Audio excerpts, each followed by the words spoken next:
Matt Foes, Regional Agronomist with 360 Yield Center, out here in a field today in central Illinois. What I want to do is talk through some of the issues of 2014's harvest that we're going to have to deal with going into 2015. So as you can see around me, there's some grain cart traffic, and while this is very minor compared to some of the ruts that are out there in fields, we still have the opportunity to look and see what's going on below the soil surface and talk through what opportunity we have over the next couple of 3 weeks to alleviate some of this issue out here.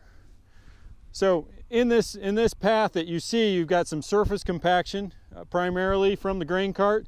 However, after going through with the ripper, you can still see that there are significant clods out here in this that are pretty tight.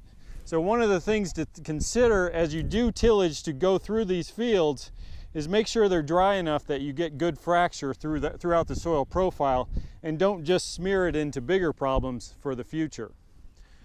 So over the coming weeks, what we want to do is prioritize the fields that we know we were out in when we shouldn't have been.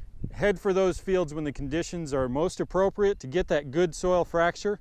And even though this is bean stubble and I wouldn't normally tell you we need to rip bean stubble, in this case, when you've got issues out here, you've got to address these in order to set the seed bed up for 2015.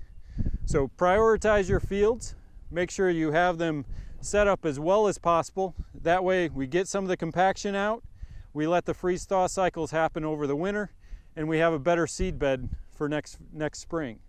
This is Matt Foes. Have a safe and happy harvest.